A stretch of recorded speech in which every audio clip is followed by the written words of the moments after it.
விஜய் சித்ரா மரணம் குறித்து விஜய் சித்ரா ஒரு பிரபலமான தமிழ் தொலைக்காட்சி தொகுப்பாளினி, நடிகை மற்றும் நடன கலைஞர் ஆவார். விஜய் டிவியில் ஒளிபரப்பான பாண்டியன் ஸ்டோர்ஸ் தொடரில் அவர் ஏற்று நடித்த முல்லை கதாபாத்திரம் மூலம் தமிழக மக்களின் மனதில் நீங்கா இடம் பிடித்தார். அவர் பல தொலைக்காட்சி நிகழ்ச்சிகளையும் தொகுத்து வழங்கியுள்ளார். டிசம்பர் 9, 2020 அன்று அதிகாலை சென்னை நசரத்பேட்டையில் உள்ள ஒரு தனியார் நட்சத்திர விடுதி அறையில் சித்ரா உயிரிழந்த நிலையில் மீட்கப்பட்டார். மரணத்திற்கான காரணம் தூக்கிட்டு தற்கொலை என முதற்கட்ட பிரேத பரிசோதனை அறிக்கையில் தெரிவிக்கப்பட்டது. மரணத்தின் போது அவருக்கு வயது 28. சம்பவம் நடந்த விவரம்: இடம் நசரத்பேட்டை, சென்னை, தனியார் நட்சத்திர விடுதி அறை. துணை: சித்ரா தனது கணவர் ஹேம்நாத் ரவி என்பவருடன் அந்த விடுதி அறையில் தங்கியிருந்தார். இருவரும் அதற்கு சில மாதங்களுக்கு முன்பு பதிவு திருமணம் செய்து கொண்டிருந்தனர். நிகழ்வு அன்று இரவு படப்பிடிப்பை முடித்துவிட்டு அதிகாலை 2:30 மணியளவில் சித்ரா விடுதிக்கு திரும்பினார்.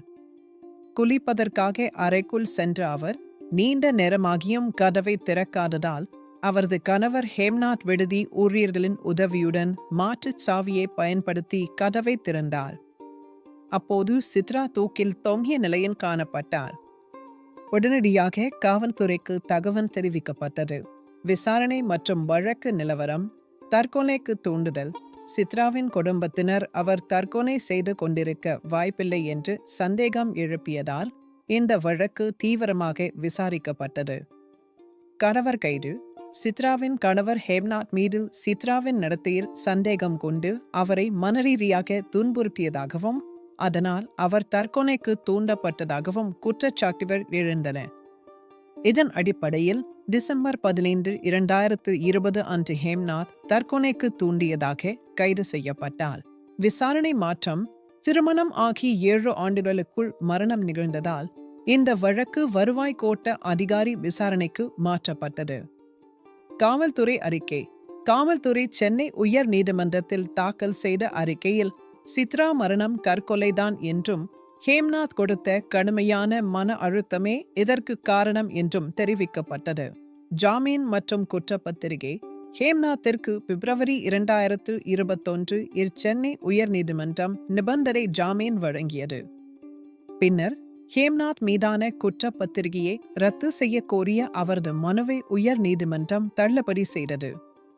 விடுதலை: இந்த வழக்கு திருவள்ளூர் மகிழா நீதிமன்றத்தில் விசாரிக்கப்பட்டு வந்தது. ஆகஸ்ட் 2024 சித்ராவின் கணவர் ஹேம்நாத் உட்பட வழக்கில் தொடர்புடைய 7 பேரையும் போதுமான ஆதாரம் இல்லாத காரணத்தினால் நீதிமன்றம் விடுதலை செய்தது. முக்கிய தகவல்கள்: விஜய் சித்ராவின் மரணம் அதிகாரப்பூர்வமாக தூக்கிட்டு தற்கொலை என்றே உறுதி செய்யப்பட்டது.